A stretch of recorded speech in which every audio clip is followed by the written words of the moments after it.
तर बच्चू कडू यांनी सरकारला घरचा आहेर दिला। मंत्री जयकुमार गोरे यांच्या विरोधात हक्कभंग प्रस्ताव मांडलेला आहे। जयकुमार गोरे सभागृहात त्यांनी चुकीची उत्तरं दिली असं बच्चू कडू म्हणाले। या क्षणाची एक मोठी बातमी आपण बघतोय। मंत्री जयकुमार गोरेंविरोधात त्यांनी हक्कभंग प्रस्ताव मांडलेला आहे। चुकीची उत्तरे येत आहेत म्हणून ग्रामविकास मंत्र्यांवर हक्कभंग आणावा असं बच्चू कडूंचं म्हणणं आहे।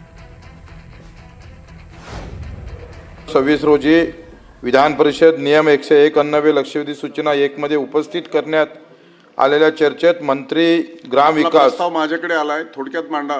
थोडक्यात मांडतो। तपासून त्याच्यात निर्देश मी अजिबात चुकीचं उत्तर देत नाही। मी वारंवार सांगत होतो का आपण चुकीचं उत्तर देत आहे, तरी मंत्री महोदय चुकीचं उत्तर देऊन या सभागृहाची दिशाभूल करत आहे। आता कुठलं चुकीचं उत्तर दिलं? संगणक परिचालकाला जे पैसे मिळतं ते त्याला कमिशन म्हणून भेटतं असं चुकीचं उत्तर त्यांच्याकडून वारंवार आलेलं आहे आणि ते प्रत्यक्षात मात्र संगणक परिचालकाला भेटत नाही। त्याच्या पावत्या गिवत्या ग्रामपंचायतच्या माझ्याजवळ आहे, ते सगळं तुमच्याजवळ दिलेलं आहे। दुसरं सुद्धा 82 कोटी रुपये 84 कोटी रुपये जे आपण कंपनीला, खाजगी कंपनीला देतात त्याला द्यायचं काही कारणच नाही। ते कुठलंच काम करत नाही, तरी तो निधी वळवून ते संगणक परिचालकाला दिला पाहिजे असं सुद्धा म्हटलं, पण त्यामध्ये सुद्धा त्यांनी चुकीचं उत्तर दिलेलं आहे।